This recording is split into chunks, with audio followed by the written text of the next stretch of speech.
Marci. My mission is to bring entrepreneurs and nonprofits a voice. And today we are going to hear from Rosemary Gaber. She is the Master of Social Work and Life Coach. Welcome to Coffee with Marci. Hi, Marci. Thanks Hi. for having me. Yes. I'm so happy to be here. This is one of my goals that I've always wanted to do. Thanks so much for making it come true for me. Of course. I'm so happy that you're on. We have someone that has joined us. They build our audience in the beginning, so I'm super excited to have you on and hear about all Thanks so that you much. can do to help all of us. So first of all, we want to talk about education and a little bit of your background. Okay. Yes. Well, I went to Fordham for my master's. I went to Fairleigh Dickinson for my undergraduate degree in psychology. And I also, kind of think I went to the School of Hard Knocks. Any of the things that I help people with in their everyday lives, most of them I have been there and have gone through it myself and have come out the other side whole and happy. And that's just really where I want to get people. I have been, married. I have 5 kids. I've been divorced. I have another great marriage. I have had raised stepchildren, and all come with certain little problems on the way, but you have to get through them, and that's really what I want people to do, is just try to make themselves as whole and happy as possible. So you can really relate to people, I that's can. for sure. I think that is absolutely part of what I do in my business, and that was what makes me a little bit different. Right. So tell me who your clients are. Well, my clients are anybody, really, but I mostly feel like I've had great success in helping people with self-esteem, helping to get either couples through pre-divorce, post-divorce, or individuals through pre-divorce and post-divorce, which is a very, very tumultuous time. I also help young people between 20, 25, 27, 28 that are just having a hard time launching into being an adult, and that could be for a multitude of reasons. Usually part of that are self-esteem issues, and that is where I really focus a lot on, is their self-esteem, and that's a lot of what I do. That's great, because you can help them early on, because I think we all face self-esteem issues, and so to be able to help them at a young age and flourish at a young age, that's awesome. Right. So, so in treating anyone, how do you decide to treat them? Well, I have a different treatment plan for everybody that I see. I don't see a lot of people. I only have 20 clients a week. I spend a lot of time with them. It's a full hour session, and again, I go through their background. I find out what's really, really holding them back. It could be a little thing like getting bullied when they were young, middle school, high school. I find out all about that. It could be a big thing like sexual abuse, and that is obviously much more difficult to get through. But the first couple of sessions, I just make sure that there is nothing really, really serious that is plaguing them. And we work through that. If there is, we work through that, process those thoughts, and figure out the next step. And usually with self-esteem, the next step would be conquering automatic thoughts. And what exactly are automatic thoughts? Well, automatic thoughts are the 2,500 thoughts that come into your head every single day. Yeah. We all have that, right? Yeah, right. We all have, and some of them are positive, but let's face it, a lot of them are negative. Yeah, absolutely. So I ask them first to be a soldier at the crossroads of their mind. I ask them to envision a compelling future for themselves. When I say soldier at the crossroads of their mind, they have to really focus on those thoughts every time they come up. Right. And I use tools. Great. First, I tell them to write down the constant negativity that's in their life. I'm not pretty enough. I'm not smart enough. How come I did not get where I should be at this point in my life? Right. And all those thoughts bring you down. Yes, they do. So we write them down. Then we have ways to conquer that maladaptive thinking. I make them find the evidence. And there's 10 forms of maladaptive thinking. I show them the 10 forms, which most people go through. I can't go through them now because they're too long. Yeah. But again, I give them all the tools that they need, and then we show them that we work on it together to figure out that most of those thoughts aren't really real thoughts. Right. Turn them around, find the evidence. Yeah. To really make you realize that no, those things aren't really real. Right, because you start believing them, right? Right. Your self-talk. Right. So. And you get them from your past, unfortunately. Those automatic thoughts are from your past. Whether you have had sexual abuse, whether you maybe your parents tried their best, but they did the best they could, but they just did not really teach you how to love yourself. Right. So, during that time, we work on that every week. They do homework. Yeah. Bring the homework back to me. We discuss it. Another problem that a lot of kids face these days, sometimes their parents gave them too much and enabled them to the point where they can't do anything on their own, and that's an issue, especially in this area. And they just, and then they see maybe the way their parents lived, and, they can never get to that point, and that's a little depressing for them. Right. They fear that also. Right. Yes, absolutely. That affects their self-worth. Right. Right. So, so what we're trying to do is constantly be reiterating how to get those thoughts out of your system and how to bring good thoughts into your mind. Right. And it's rewiring the brain. Yeah, it's cognitive behavioral therapy. Yes. That's really what it is. Wonderful. What you think is what you feel. Right. And, that's been said by Deepak Chopra, Tony Robbins. And it's really the truth if you really think about it, right? Yeah. You tell yourself enough bad things, you're going to start to believe them. Right. Exactly. So I also went to the Tony Robbins coaching school. I have to. That's I great. Love him. I think most people do. Right. I have to give a big pretty shout out to impressive. him. I use a lot of his stuff. I use a lot of his tools when I'm teaching this, because that's really what he goes for. Really, what you think is what you feel. So. Yeah, that's great. That's great that you can help people in that way. So how about self-esteem? Because that's another big one. I mean, how do you treat that? I mean, how do you treat those issues? Well, like I said, with all these tools. Right, so that... You are constantly capturing the thought in your head. Yeah. Before it gets too far, you're capturing that thought in your head, and you are going to turn that around, find the evidence. Right.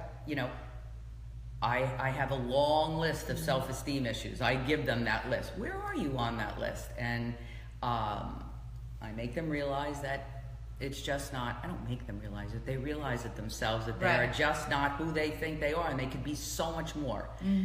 Whether it's finding another job, finding a new relationship, getting out of a bad relationship, those are all self-esteem issues. Okay. And so does that work for everyone? It works for a lot of people. Yeah. Because people don't realize it. People don't realize that the constant thoughts in their head and constantly thinking negatively just brings them down. And you can't get out of your own way. Some people just can't get out of their own way. So true. So let's talk about divorce now. How do you help people in divorce? Because it's a very difficult time. Well, the first thing I say to them, Marci, is I tell them that unless you have a catastrophic problem with one of your children, that it only goes up after divorce. All right, well, that's good to know. Again, been there, done that. Yeah. It will be one of the worst times in your lives, but you don't have to stay in that place, right? Listen, if you're going to get divorced, right, you can be miserable for 2 years, have so much anger inside of you, hate your spouse, your kids get, a lot of the brunt of that, or you can just make it tolerable for yourself. Right. And part of what we do with that is we work through the anger in my office. And I also try to tell people that, honestly, it's not just one person in a marriage. Right. Most people, you know, the other you have some complicity in that too, right? Try to make them realize that. Right. Also, when people are getting divorced, they think that, you know, it's all the other person and they hate the other person, but that other person is going through a lot, whether they wanted the divorce or not. Right. Divorce is all about fear. Yeah. It is all about fear of the unknown. Yeah. And that other person has that fear of the unknown too. Right, right. I also teach them how to really make their kids have the least baggage possible from that divorce. That's important because the children can be so affected, and when the adults, the parents are going through all of that resentment and pain and hurt, they forget how it affects the children. Right. They can't see the forest for the trees. Yes. And you want to know something? They'll end up worse for it in the end themselves. You have to deal with those kids when they grow up, you know? Right. So you try to just manage the damage as best as you possibly can. Right, right. So, I tell you, it's such a difficult subject, you know? They need to realize a compelling future for themselves. That's really what it is. You have to see yourself in a compelling, different life. Usually people get divorced for a reason. Right. And if the marriage is not going to work out and you know that that's it, that's it then. You got to start with your new life. Yeah, exactly. So intimate relationships. How do you help people with that? Well, again, it depends on what the problem is. But usually I start with goal setting. I try to get them to write a compelling list of goals of how they want their relationships to be. Okay. And what kind of person they want to be. Because usually people have problems with their interpersonal relationships because they're unhappy as well. Right. And they are not the person they want to be. Yeah. So I try to get them to understand who they are first. I try to get them to figure out how they want to communicate with the person. Right. How they want to feel joy from the other person and joy in themselves. What kind of human being do they want to be? What kind of human being do they want to be with?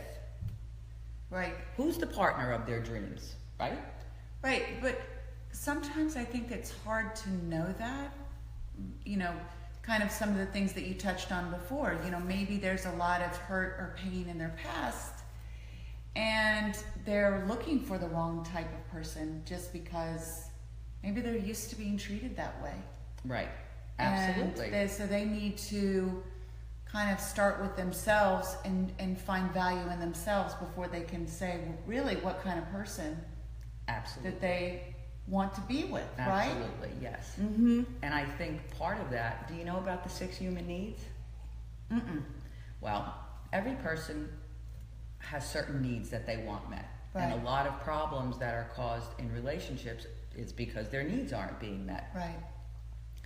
So there is a need for certainty, which means you need to be safe all the time. You know, some people stay in marriages just because they're safe. Some people stay in relationships just because they're safe. They can be very unhappy, but safety is their most important need, right? There's uncertainty. Some people want variety all the time. They want to go on vacation. They want to change their house around all the time. They want to just come and go as they please all the time. So that's a need for some people. So you have to realize those needs. Right. There's a need for significance. A lot of men have that need. They need to be important. They need to feel important. They're very competitive. They need people to always value their importance, right? Yeah. Some people don't have that, right? Some people just go about business, and that's okay, and that is okay, right? Yeah, right. So there's also the need for growth. Some people want to learn every single day, right? They want to learn something new. They want to do something new. Again, that's not that important to some people. Yeah. Right? Right. They'll just go about their business and do whatever they want. So then another need is for love and connection. Some people just need to love, be loved. Right. And feel love from other people, right? Yes, yes. Some people that is not as important. Right. Right? Right. So you need to know the needs that are most important to you and the needs that are most important to the person you're with. Right. Because if you know their needs, you understand why they are doing the things they're doing. Right. Right? Right. And you need to value their needs and they need to value your needs. Right. Absolutely. Yeah, and it's hard. Do you do like couples therapy? If I do couples therapy. I find that, truthfully though, when couples come into therapy, it's almost too late. Couples should come into therapy at the first signs of problems, really. If there are problems that were not there before, don't just think they're going to go away, because a lot of times they don't. Okay. I'm also a big believer in teaching people how to communicate with each other. Well, communication, I think, is one of the most difficult things for people. They hold things inside. They're not sure how to say them. If they do say them, they're confrontational, or, and the person becomes defensive immediately. Right. And what I do is, one of the things I teach couples is, you can't be fighting every day, right? No, you can't pick and knit every single day. I ask them to wait till the end of the week, when everybody's in a good mood and nobody's angry. They have a conversation. Right. Not a confrontational conversation, not you did this, you did that. Tell them what you're feeling. Right? Instead of just blaming everything on them. Tell them what you're feeling. Put it on you. Right. Put it on you. Just tell them how you're feeling. Right. Tell them how your needs are not being met. Right. And see how you can try to meet their needs a little better. Yeah, absolutely. Communication, I tell you. I find that that's one of the most difficult things for me also. It's like something... Tell me why. Well, because I don't know how to say it half the time. Sometimes I may say it in a way that's not so nice, even though I don't mean to, right? And then the person immediately goes in the defense, which I understand, because if you come at someone, you're not happy with what they've done. Now you've been affected, and I try to wait sometimes. Or I try not to say something at all. Maybe I overreacted or something like that. And then something else will happen, and then it blows up anyway. Yeah. I'm assuming you're talking about with your significant other. Yeah. So, I'm trying to get better at that, and we are getting better, absolutely. But I will tell you, I've had to really learn how to do it. You have to learn how to do it. I definitely was one of those people that would hold it in, and then just blow up. See, now I would say in my former days, I was the opposite. I would never hold it in. What was in here had to come out. But that is not going to work. Right. It just isn't. Right. And then if both people are like that, all you're doing is screaming at each other. Exactly. So it's really better to gather your thoughts and understand why you're feeling that way, and really have a discussion. It does not have to be a fight. Right. So you can decompress a little bit, manage your, thoughts a little bit, pause. Do you recommend ever writing something down maybe before? I recommend journaling as much as you possibly can with every problem. Okay, that's a good idea. Clears your head. Right. Absolutely. The other thing I recommend really a lot, and I tell people this in all aspects of my work, I recommend first thing in the morning doing some meditation. It clears your mind, it centers you, you get more done. I can't even explain why, but it's been around for thousands of years. I know, there's something to it. There's something to it. There is something to it. Yeah. I don't know if anybody can explain why meditation is so good, but it is. Yes, I love it. Then I ask them to exercise every morning. Vigorous exercise. Get that brain flowing. Get those emotions out of you. Get all that negativity. Get all the anger out every single morning. Start your day that way. And then go about your day. Then start examining your thoughts every day. Yeah. Right. And if you can't exercise like rigorously, is taking a walk for 15, 20 minutes, is that good enough? It is absolutely better than nothing. I know people say they don't have time, but I'm a believer in really getting the heart pumping. That's what I'm a believer in. Just really getting the heart pumping, then the blood to the brain. Right. And they've shown that really good exercise is almost as good as antidepressants in some cases. Yes. So, what is it? How can it hurt, right? Exactly. Can you tell maybe some easy ways to find meditation, like guided meditation? Is there anything you like? Well, there's an app on, it's called Headspace. It's 10 days for free.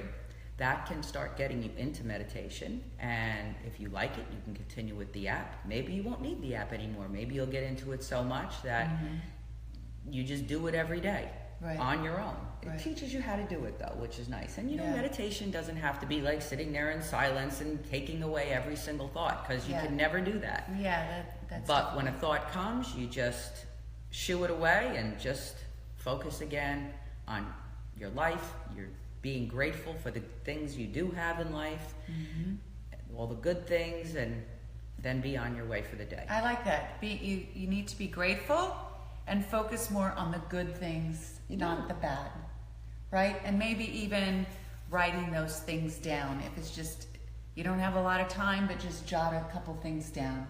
What I do sometimes, and I try to do it more often than I remember, I keep a box at the beginning of the year. Yeah. I keep a box of all the things that I'm happy with. Yeah. Even if it's a beautiful day. Yeah. Even if it's, if a vacation worked out, great. Right. Or, a meal I made came out perfect. Yeah. Every day, right? Right. There's my happiness box. I like that. Then at the end of the year. Yeah. When you've forgotten what happened in January, I look through my box and I realize how many really great things happened. I can't think of all of them now. Or something that happened with my children, or a friend, or a good time I had just having a conversation with somebody. Right, and it doesn't have to be something big. Right. I mean, it doesn't have to be something big. Just focus, on the small things. And you may even find more joy in that, because I think if you think of things too large, you're going to let yourself down, right? Because whatever it is, a vacation or a job or an expectation of a friend or whatever, you could just be happy that you were able to get together 15 minutes for a cup of coffee and, Or happy that you have a really good friend. Happy that you have a good friend. That is so true, because that's hard to find. One that understands you, that you understand, and that, maybe you can help in some way, right? Right. And giving back, that helps a lot too. That is actually one of the human needs as well that I did not get to yet. Yeah. It's contribution. Some people have that need to always give back. Always do something good for people. People that raise money, things like that is another human need that is very, very important. So again, when you know your needs and you know the needs of another person, I think that you coexist much more happily. Oh, yeah. Well, Rosemary, I've loved everything you've shared with everyone. And with me, too. I've learned a lot myself. Have you? Yes. Okay, great. So I really appreciate that. And coming on Coffee with Marci and taking the time to share all of this. So why don't you tell people how they can find you? What's the easiest way to find you?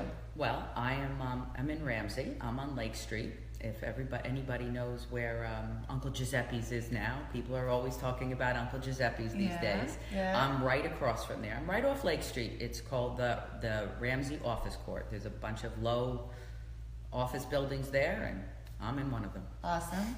And your website? My website is Rosemary Gaber, LMSW. Okay, and if they want to email you for any questions? It's rosemarygaber729@gmail.com.